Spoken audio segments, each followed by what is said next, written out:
Thank you. A number of guests duly introduced by fellows beg leave to attend your meeting. Is it your pleasure that I welcome them in your name? Thank you. The minutes.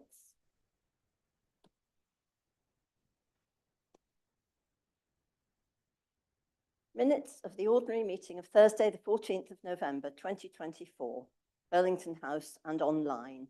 Professor Martin Millett, President, in the chair. The minutes of the ordinary meeting of Thursday, 7th of November, 2024, were read and signed. The following communication was then laid before the Society. Architectural History after Summerson by Dr. Stephen Brindle, FSA. Thanks were returned for this communication. The President announced that the next meeting would be on Thursday, the 21st of November, 2024, and then adjourned the meeting. A reception followed. Is it your pleasure that I sign these minutes as a true and complete record? Thank you.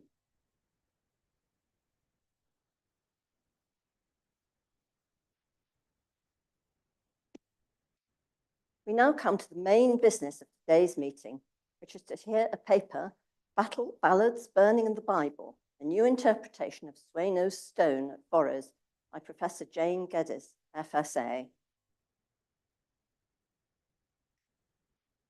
Jane, you're Professor Emerita of the History of Art from Aberdeen University. You trained at the Courtauld Institute and you have very diverse interests. The Society of Antiquaries of London published your first book, Medieval Decorative Ironwork in England. You developed early digital platforms for manuscripts, the Aberdeen Bestiary and St Albans Psalter.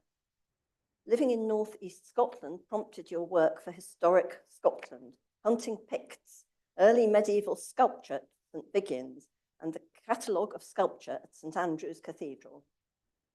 For Aberdeen University, you produced a book on the architecture and furnishings of their medieval King's College chapel.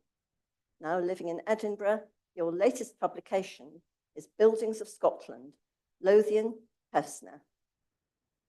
You are president of the Pictish Arts Society. It's a great honor to welcome you here this evening, and over to you.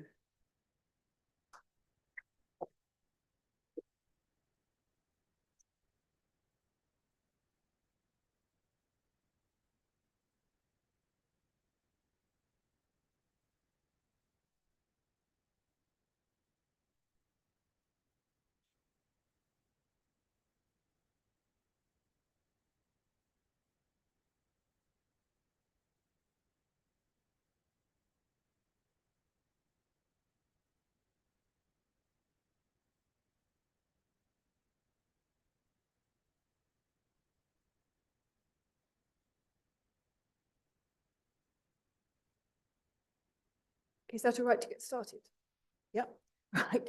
The last time I gave a lecture on Pictish art in South England, I waxed lyrical for about 40 minutes on all its glories. And the first question from the audience was, who were the Picts?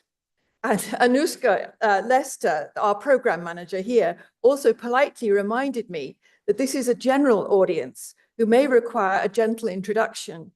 So just for my information, how many of you have actually seen Sueno's stone at Forres? Oh, this is pretty impressive, actually. Good. This is good news. Before plunging into the delights of Sueno's stone, I'll then just say a few words about the Picts. When the Romans first pushed their armies into North Britain, they were faced by a number of named tribes. By the end of the 3rd century, Eumenius was the first to mention Picts as such. Those myriad Celtic tribes had somehow coalesced to form a recognizable enemy with a single Pictish identity. Then, Ian MacKennid was the last person recorded as king of the Picts, and he died in 878. And thereafter, kings of the north are referred to as the kings of Alba, a new polity created from the Gaels of Dalriada in the west and the Picts in the east. The Picts are distinguished for 2 reasons. No contemporary indigenous documents have survived from their era, apart from an almost impenetrable king list. All written information about them comes from outsiders who are often unsympathetic. To make up for this, they have left a wordless heritage carved on monumental sculpture from the 4th to the 9th century.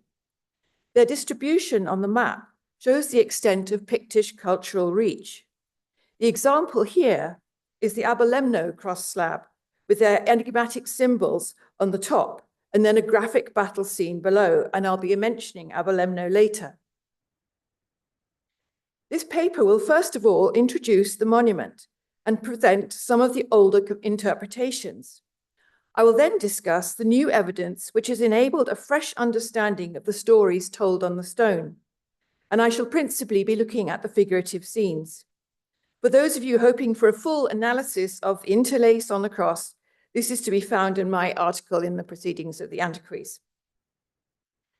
At 6.5 meters high, the cross slab used to dominate the landscape, looking out to the Bay of Findhorn, but since the 1990s, it has been encased in a glass box, hemmed in by the forest bypass and housing estates.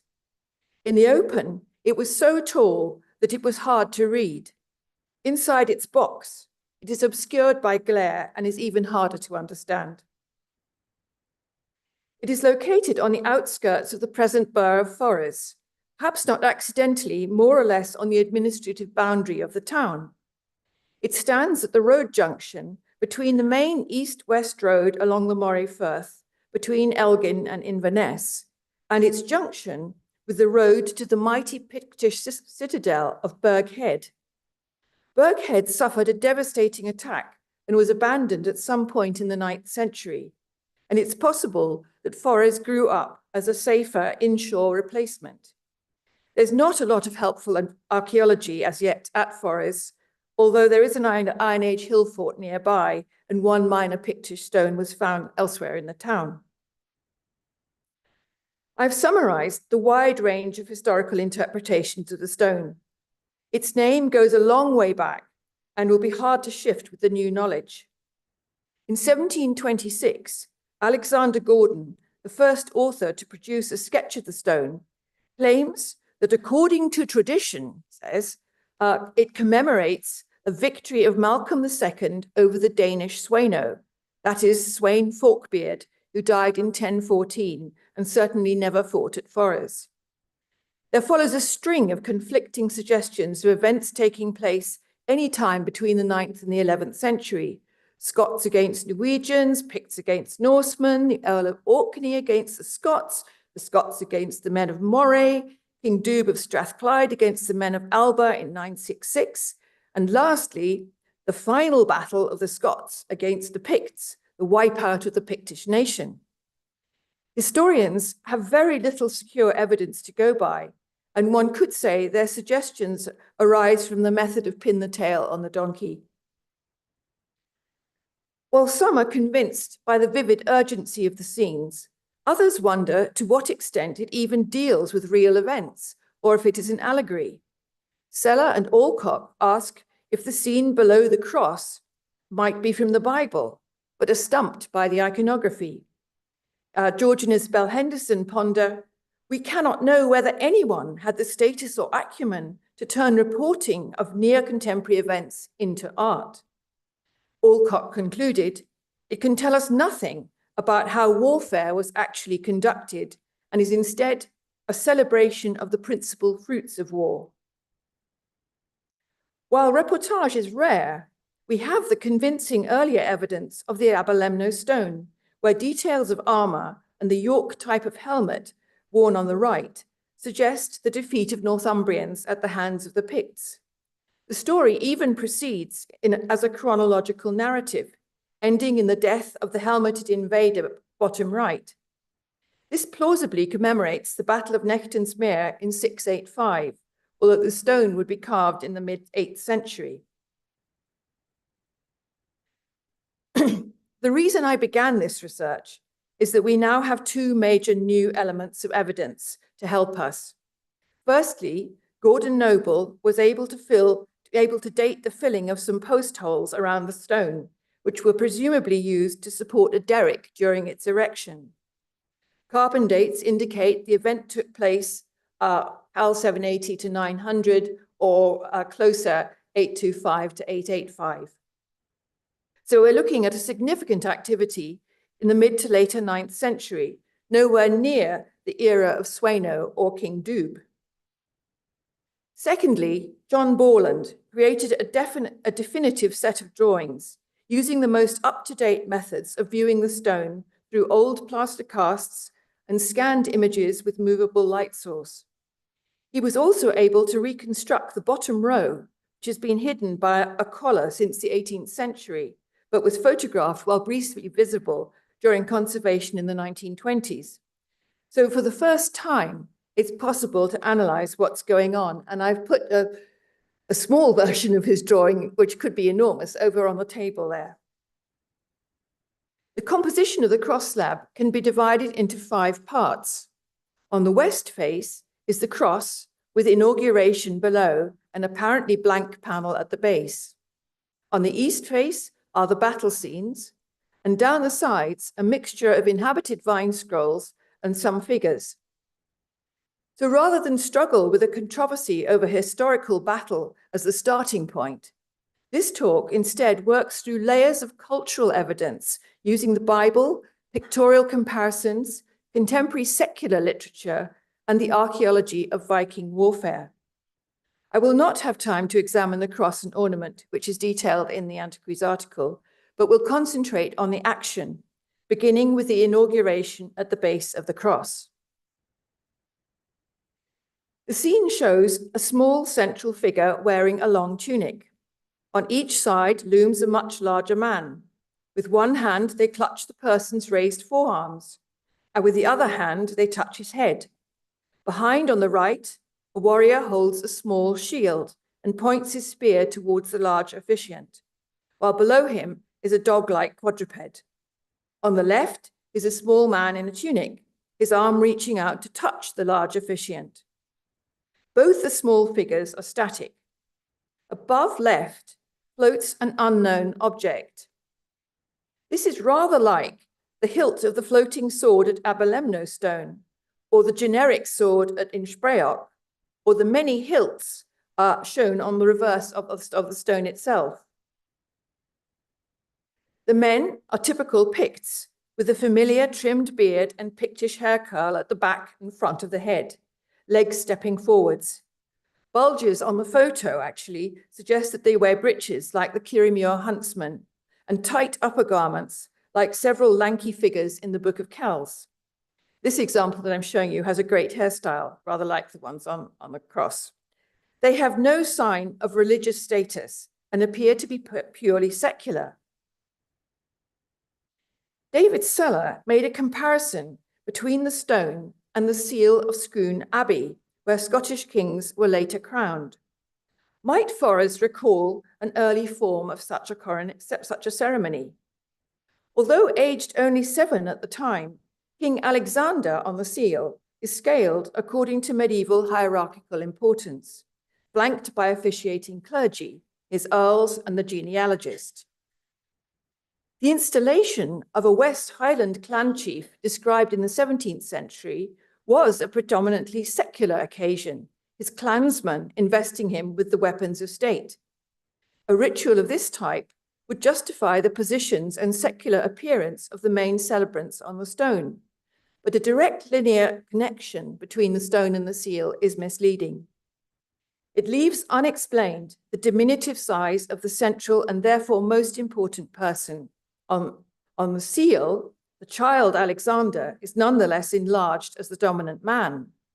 Alex Wolff points out that in the early medieval period, kings were chosen by their followers for their worth, a mature adult being, as he says, infinitely preferable to a youth still wet behind the ears. You just wouldn't make it. Yet at Forres, he is a standing child, not, as Archie Duncan suggested, the adult King Cuillin, seated low on the stone of Scone. So while an inauguration of some sort remains a likely interpretation, a biblical source may account for this iconography.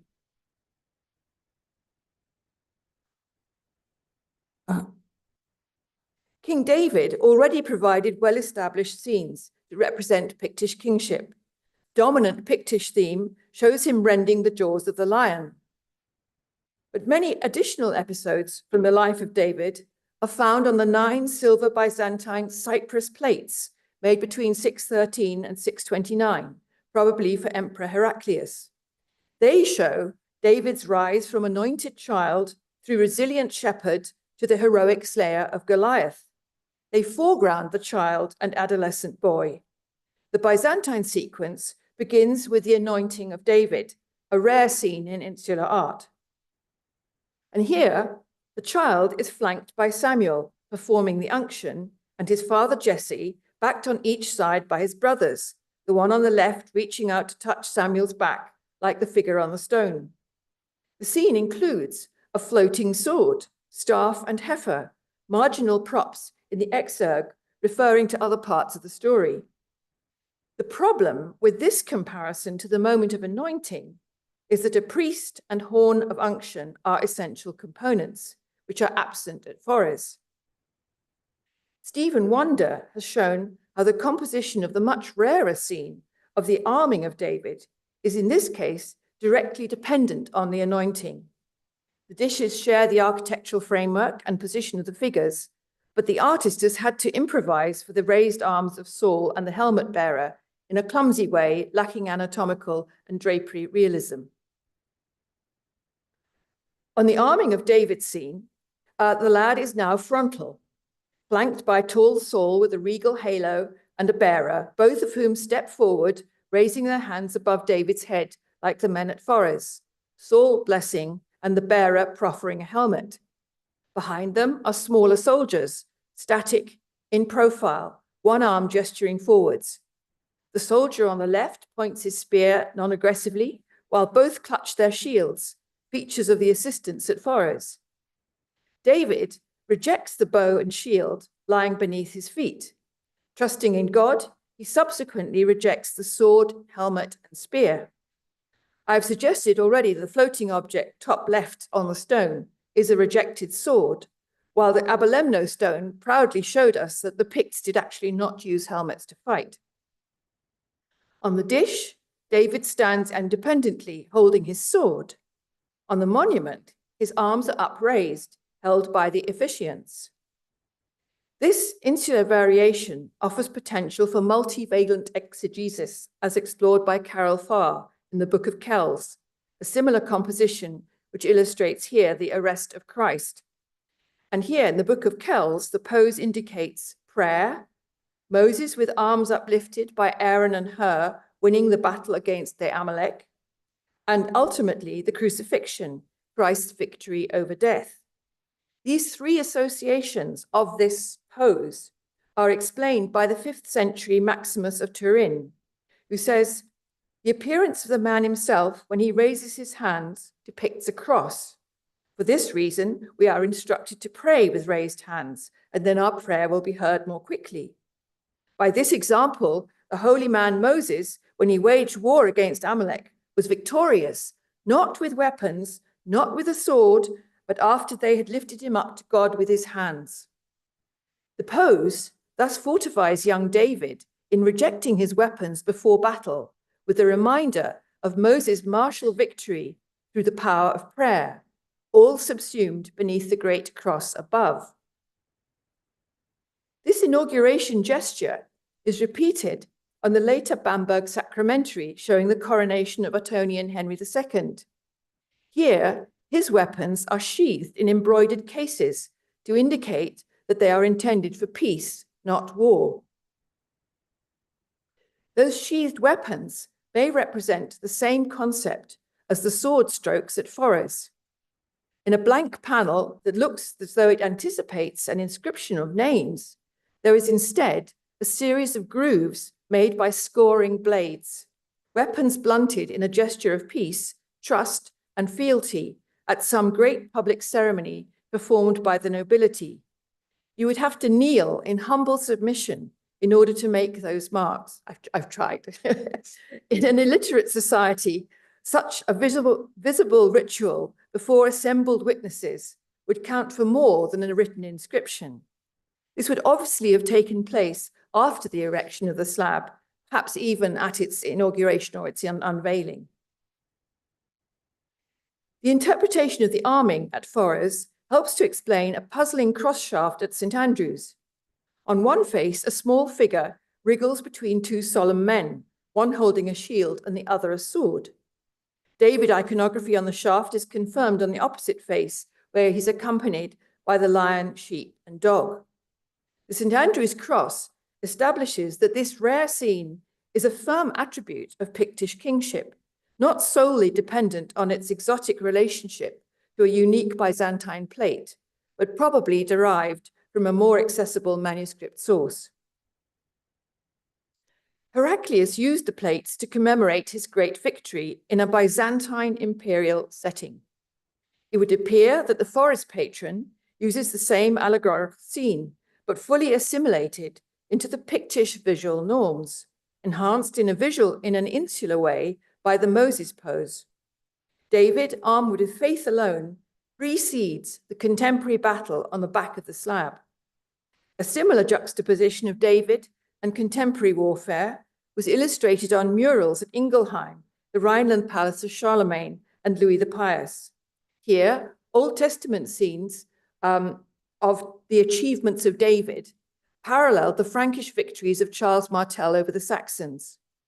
Such a fusion of past and present, particularly relating David to the victory of recent kings over the heathen, was as relevant in the Holy Roman Empire as it was in northeast Scotland. So now moving on to the east face. During the 8th and 9th centuries, the cross slab was the predominant Pictish art form, with Forres representing its last phase. Typically, slabs displayed a large cross on one face, perhaps flanked by humans or monsters, and the back was an open canvas, often with large Pictish symbols at the top and vigorous contemporary hunting scenes or a procession below, interspersed with a variety of other monsters in a free-floating composition. With the possible exception of the Abelemno battle sequence, historical episodes are not favored. Apart from David, even biblical scenes are rare. Thus, the east face of the Forres stone is unique, with no symbols or monsters, but only a visceral depiction of war laid out in panels which ostensibly define episodes. Rather than a metaphor for generalized conflict, its vivid details suggest it was instigated by contemporary events, the artist devising the complex layout from scratch. The exact story can still not be deciphered, but several lines of inquiry may bring the truth nearer. And the lines I'm going to take are reading the stone, including its layout, the use of space and biblical illustration, the application of the Bible as text, early medieval heroic literature as a model for battle narrative, and the archaeology of Viking funeral rites. The first approach to reading the stone deals with the process of visually absorbing the east face, exploring how the eye and mind decode its composition. On sight, this is a serious mental exercise. The enormously tall rectangle is divided into 4 horizontal panels, within which most of the scenes are arranged in horizontal rows of tightly packed figures. The Hendersons saw its size as emulating the columns of Trajan and Marcus Aurelius in Rome. The size indeed has imperial pretensions, a memorial to event of epic proportions, but the layout can be found closer to home in time and space, though not particularly in Pictland. At Tours, Alcuin of York assembled Bibles from various regions and periods, using both early Christian and Byzantine sources, in order to provide a revised and corrected biblical text. Some of his assemblage must have been illustrated, providing exemplars for the 9th century Tours Bibles. In the latter, rectangular illustrations cover the entire page, divided into horizontal frames and filled with stocky figures who proceed from left to right in stately, well-spaced frieze, as you can see here on the Moutier-Grandval Bible. As on the stone, in some of the manuscripts, the narrative breaks out into full-page illuminations, filled with different scenes stacked loosely around the space. The San Paulo Bible shows the storming of Jericho on a full-page melee, but the scenes of David and Goliath form part of a strip. Although much of the East face is startlingly original, one can spot some conventions derived from illustrated biblical sources, particularly the Clash of Champions. Although there are at least 88 figures on the East face, only 20 actually fight. And in every case, it is one-to-one combat, involving decapitation with sword and shield, rather than the collision of armies. The winner's guards lean in, and the losers turn away. This corresponds to many other Goliath death scenes in manuscripts like the Tiberius Psalter, and includes another Heraclius plate in that same series.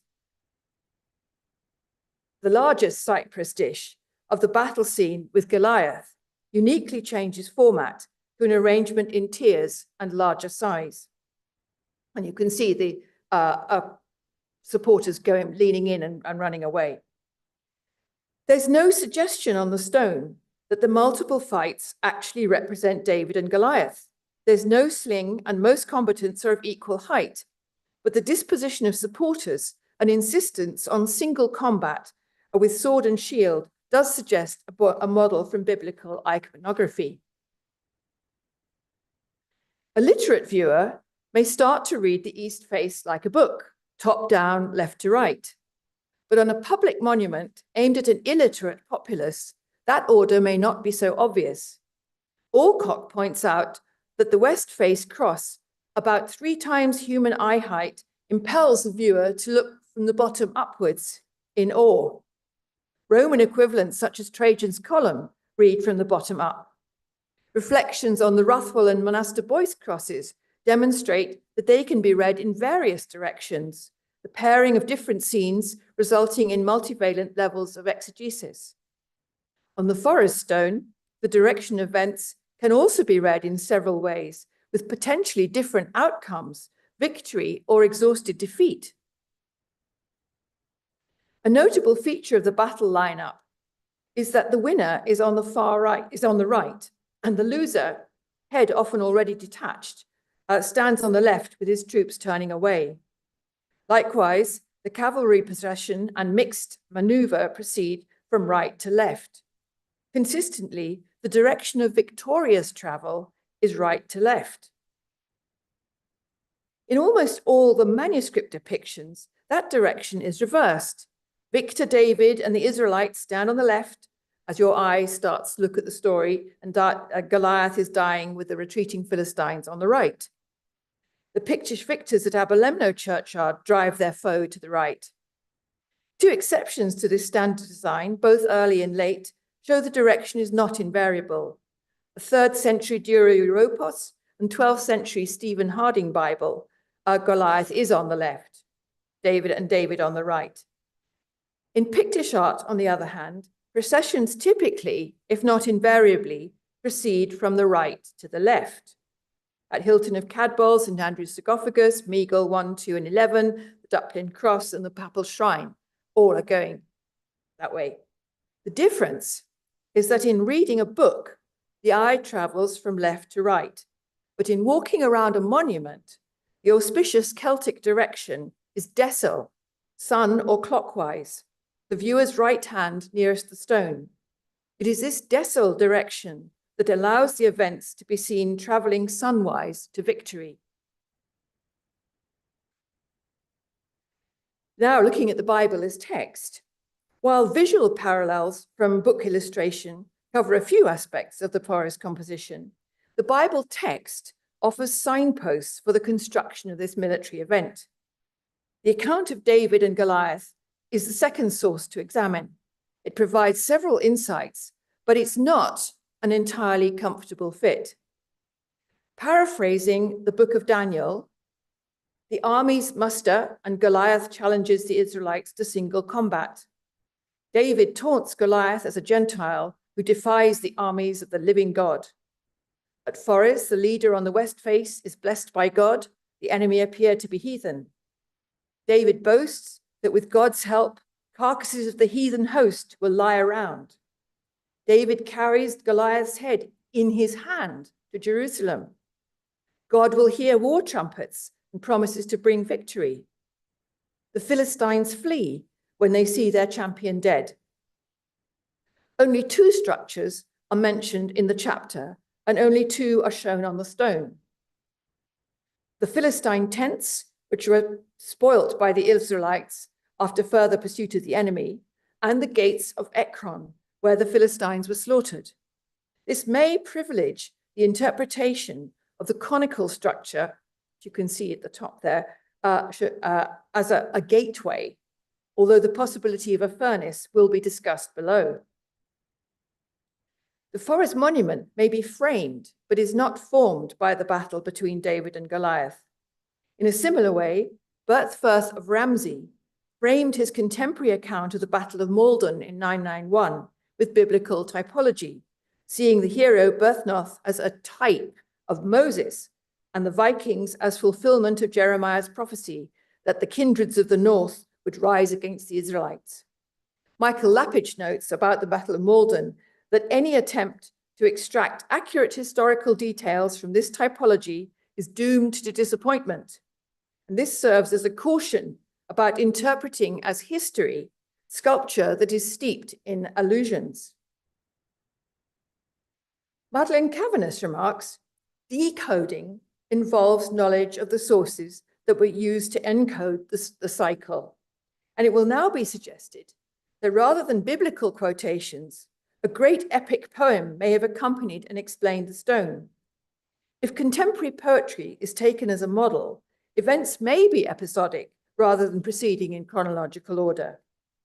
The 9 scenes of single combat, of which 4 occupy center stage, deal with individual feats of valor within an army.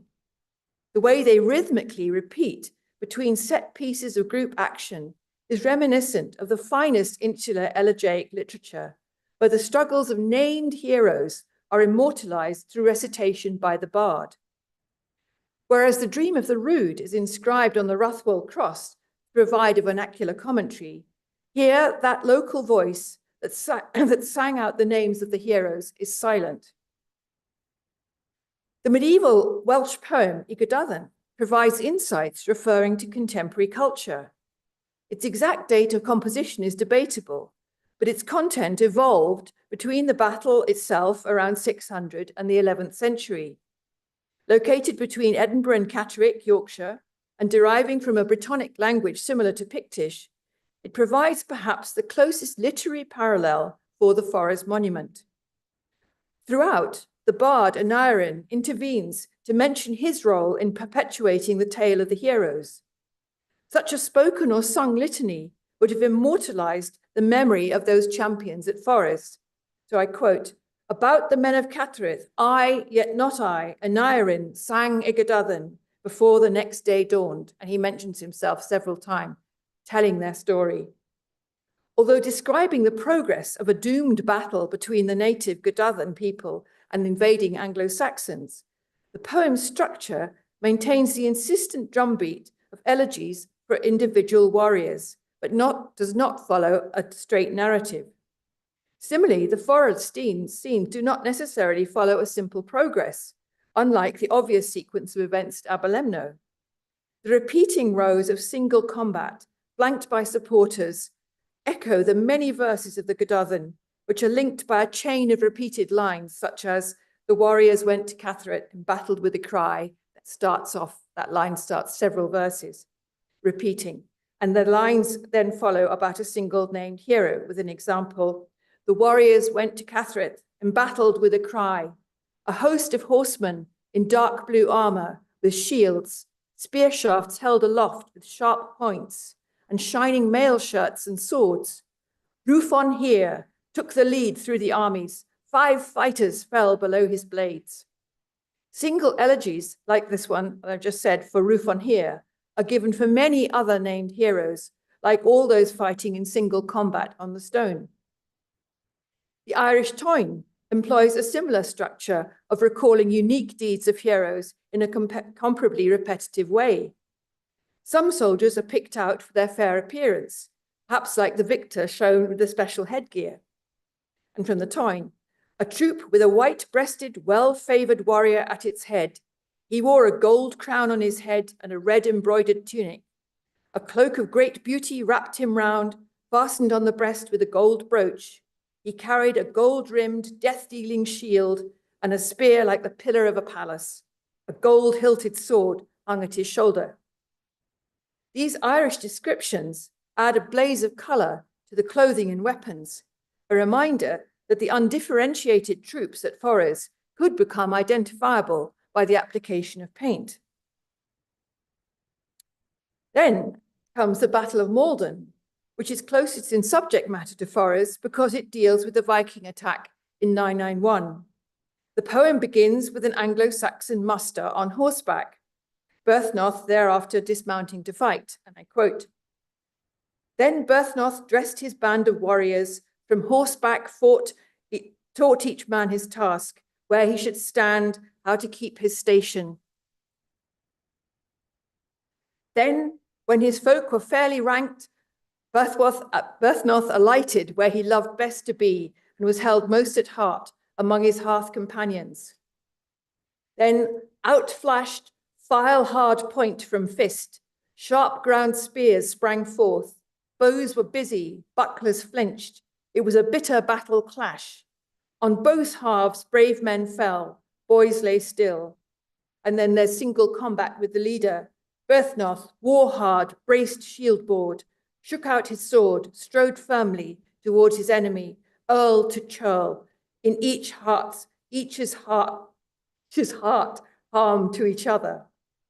Then they hewed him down, the heathen churls, and with him those warriors, Wulfnare and Elfnoth, who had stood at his side, stretched on the field, 2 followers fellowed in death. At Maldon, while some warriors fought to the death, others slunk away, likewise the losers at Forres. Then did the lack-willed leave the battlefield, they wheeled from war to the wood's fastness. Later sources about the Battle of Maldon bring it even more in line with the stone. The 12th century Liber Eliensis adds the Vikings just managed to cut off Berthnoth's head as he fought, and they took it away from there with them as they fled to their native land, while monks brought his body back to Ely and put a mass of wax in place of his head. And this brings to prominence a particular head from the Forres battle. These texts allow the viewer to read and even hear the stone like a petrified poem. The panels divide it into verses. It starts with the muster and leader's address. Then come repeated single combats by named heroes, interspersed with scenes of general carnage. All of these poems record heroic defeats and are a reminder that defeat, as well as victory, can be memorialized. Both Seller and Jackson read the Forres story as a defeat for the local northern Picts by the incoming Scots from the south, using the visual vocabulary of the conquered. My new positive interpretation of the arming of David and reading the structure Decel now point to a victory for Christians, not against Picts, but against heathen Vikings. So this analysis is left until the last, those awkward items, composite scenes which do not fit conveniently into the template so far proposed. The following suggestions remain tentative, but at least offer a view different from the many solutions provided by previous scholars. The left panel is an orgy of decapitation. On the bottom row are 4 pairs of swordsmen, in each case either severing the neck of the opponent or having done so. An arched feature at the top is best understood as a canopy with finials at either end, such as the tented canopy over the dead King Edward in the Bayeux Tapestry. Beneath this are 5 corpses, wrist-bound, laid out in a row, their severed heads adjacent.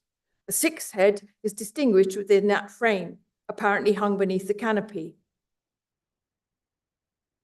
Forming a balanced composition in each upper corner is a horse with bowed head.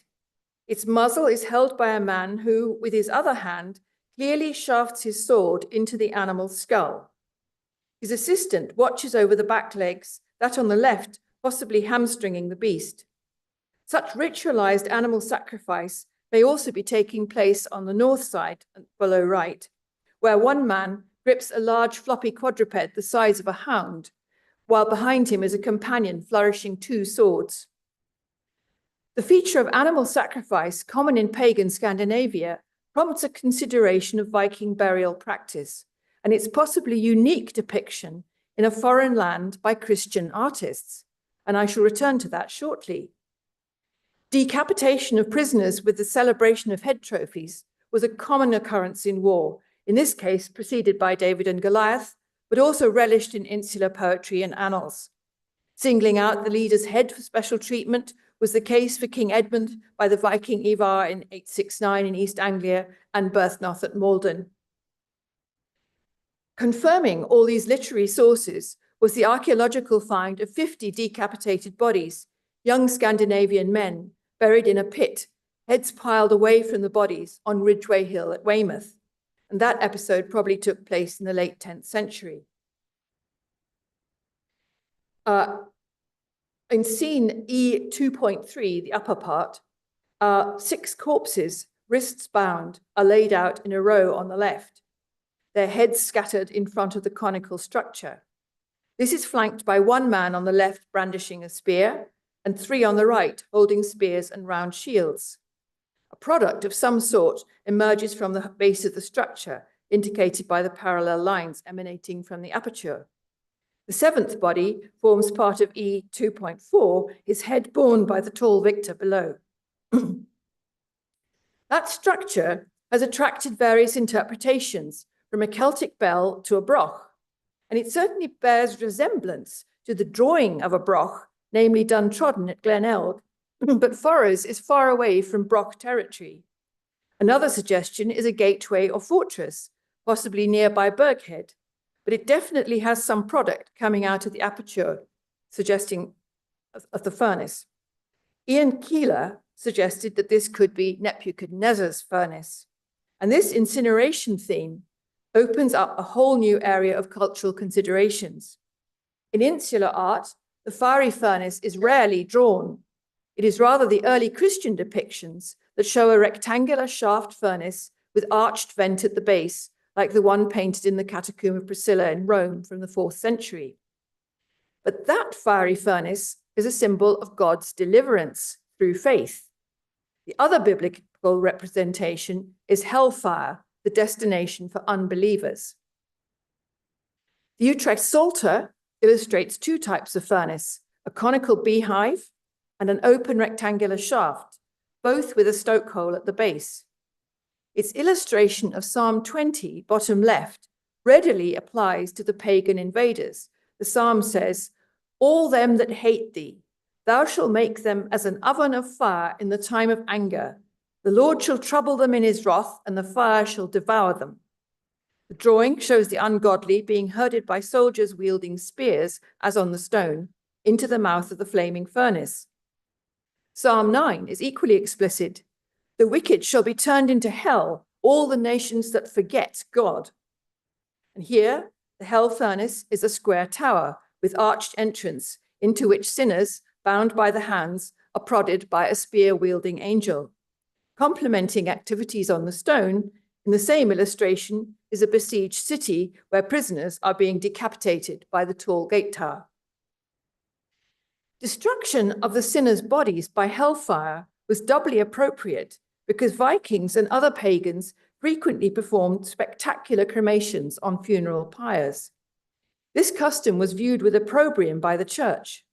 Charlemagne's capitulatio against the Saxons of 782 advised the death penalty for its perpetrators, the ones who weren't already dead. Panel 3 on the left appears to expand on pagan ritual with bodies laid out under a canopy adjacent to the sacrificial horses. Ibn Fadlan records the most vivid account of a Viking funeral in a foreign land, observing the burial of a Rus leader in 921. He mentions some of the features present on the stone. The corpse was laid out formally under a canopy, followed by the sacrifice of his best horses and dog, stages shown on the left and below. The Rus warrior was subsequently cremated in his boat with much ceremony. At Heath Wood in Ingleby, there by Repton, there is the only known Scandinavian cremation ceremony in the British Isles, with 59 barrows. It is believed to belong to the Great Army, which overwintered nearby at Repton in 873-4. In Mound 50, a sacrificed complete horse, its bones with no sign of butchery, and the dog were included with an adult and juvenile. Sacrificed horses were also buried in Viking graves in Scotland, with dogs similarly found in Orkney. At the boat grave at Killoran Bay in Colonsay, from about 870, the horse skeleton was complete and uninjured, implying that it was stabbed to death, perhaps after hamstringing had immobilized the beast.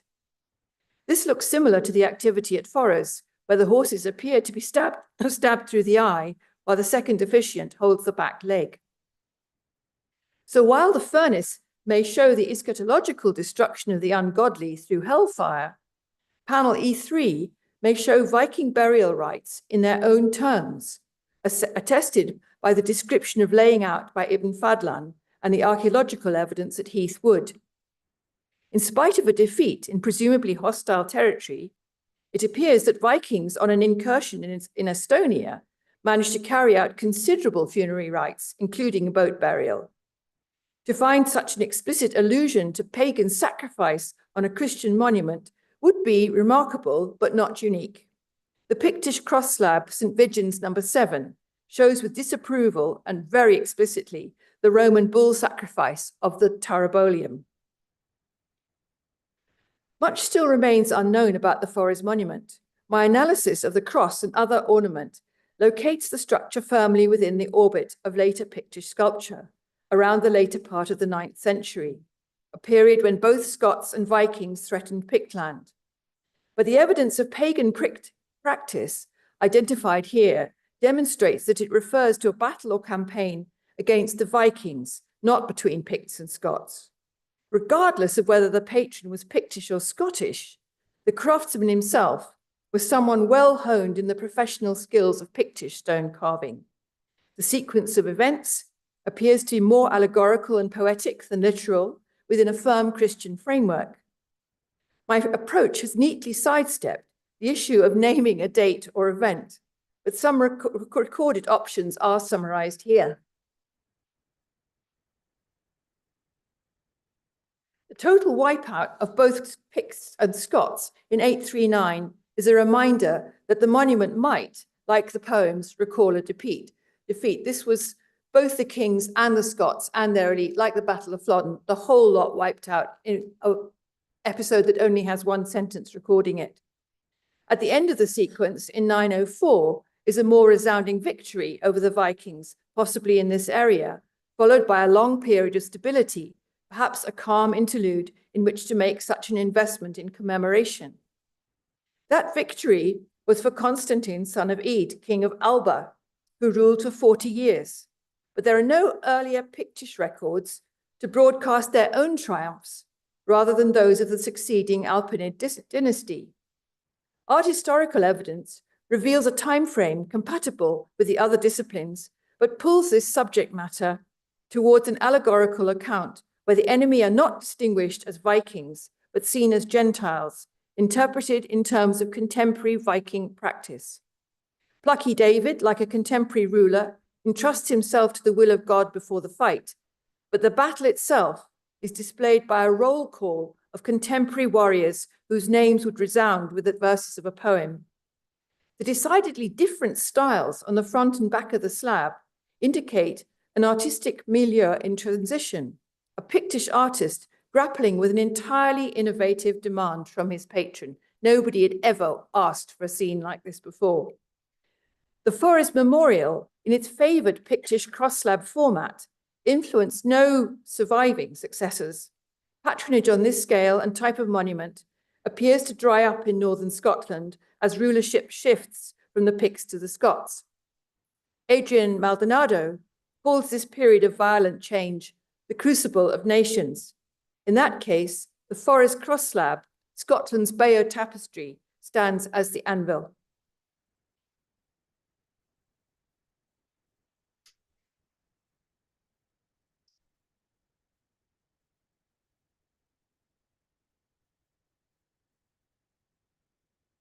Thank you very much, Jane. That really is an absolute tour de force, really remarkable paper. We'll now have a Q&A session. People online, if you would like to put your questions into YouTube or Zoom, then we will take some of those. Nushka has a roving microphone. Just while people are thinking of their questions, Jane, I might ask you how you can envision the stone fitting into the landscape around it. Was it part of a ritual landscape?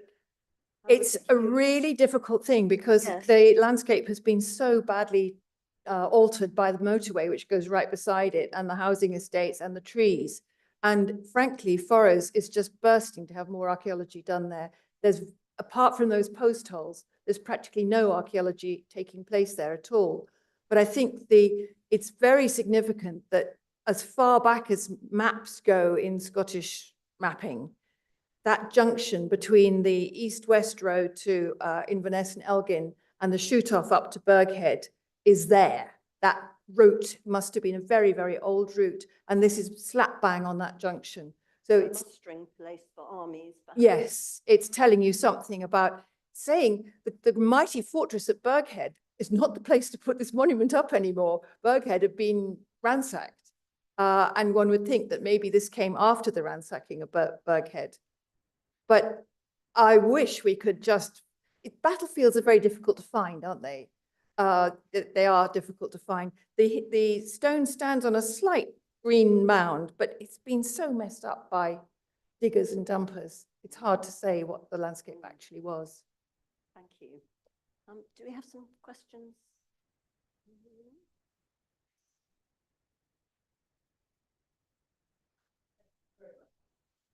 Beautifully presented talk. Thank you very much. I was also particularly interested that you talked about the possibility of defeats being commemorated as well as victory.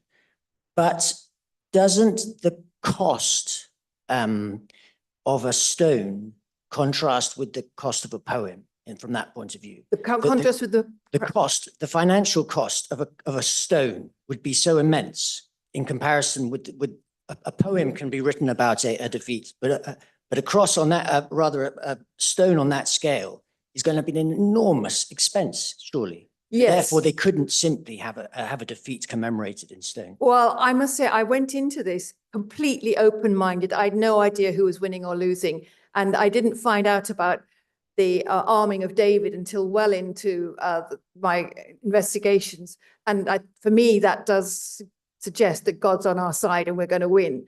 But when you look at the stone just completely neutrally on the battle side, you've got one side winning, one side losing. Who is it? I think you do need a period of peace to make that stone and commission it and so on. What's very interesting is that the Aberlemno stone, which seems to commemorate Nectan's Mere, is made many, many decades after the event took place. And even, I've been looking a lot at First World War memorials. They're going on right the way through the 1920s being made. So the memorial doesn't necessarily come up straight after the event. But I do think it would be difficult to make this memorial if you had been wiped out. As far as I know, there isn't a memorial down at Flodden, poignantly.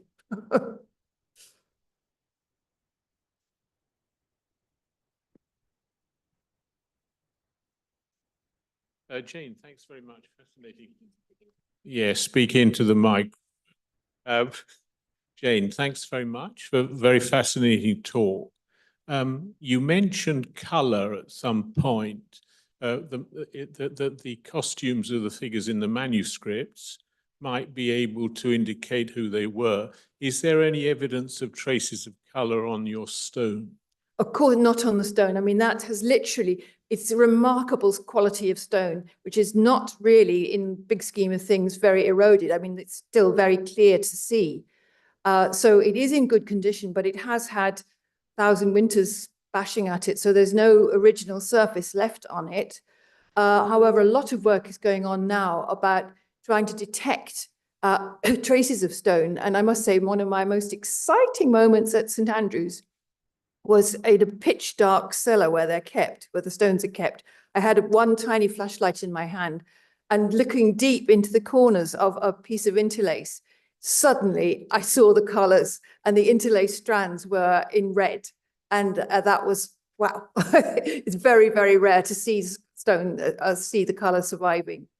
But the love of colour in the manuscripts and the verbal description of colour in the literature and the love of colour in jewellery suggests that colour was incredibly important to these people.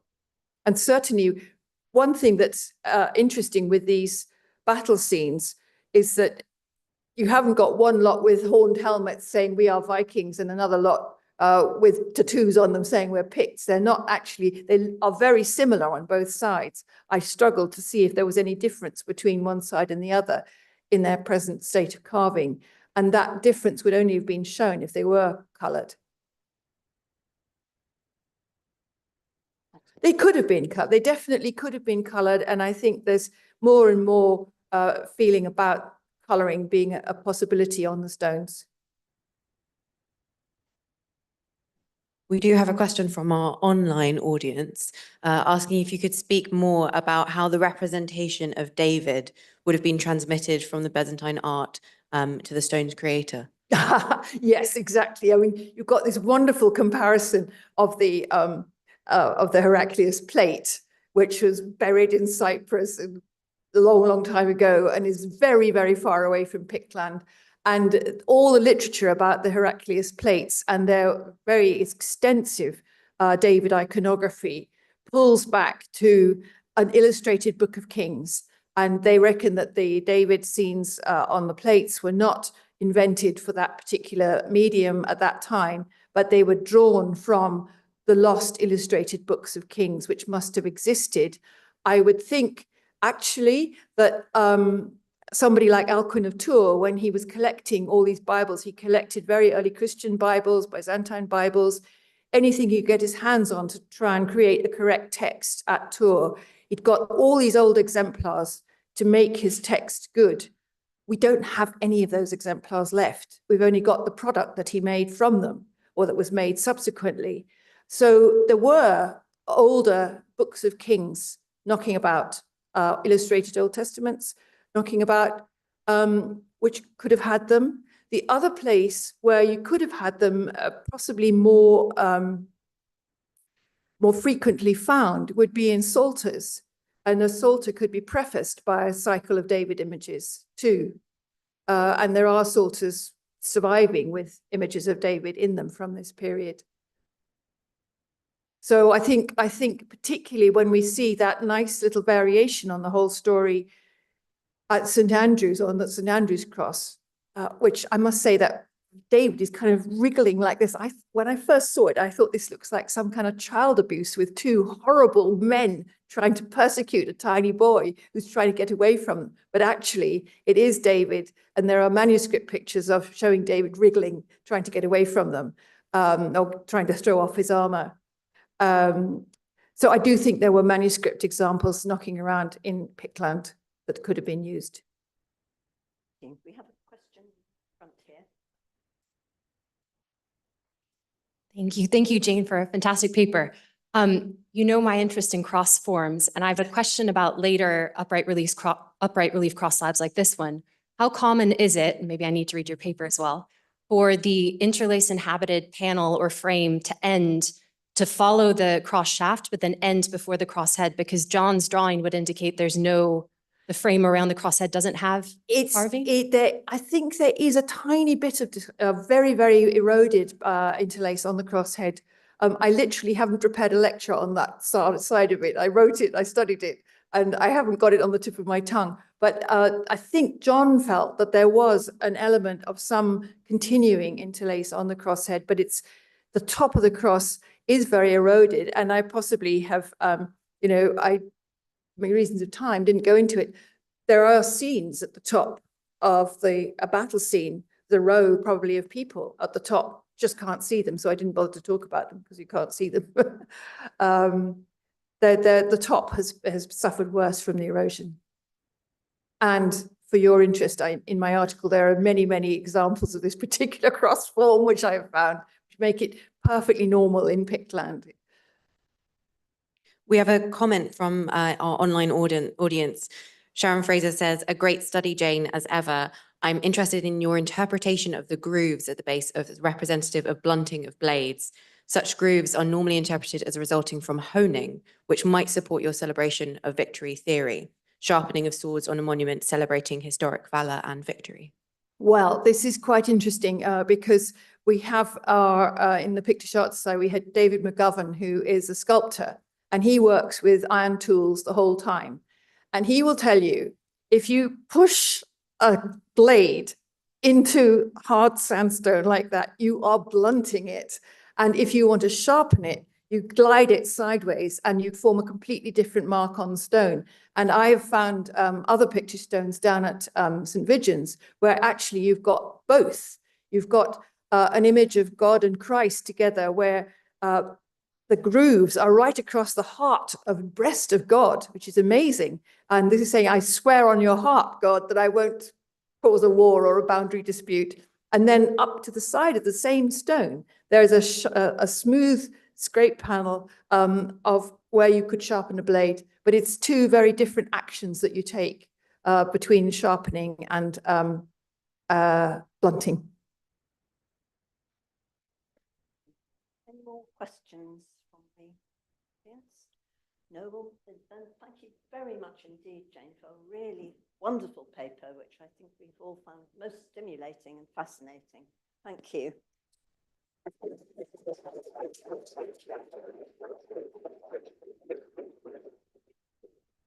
Can I just add, I should say that none of this could have been done without the collaboration of John Borland, the artist, who spent hours and hours and hours on scaffolding in dark rooms in I don't know where, making these drawings. And it was entirely through his amazing visual interpretation that this whole story has come to life.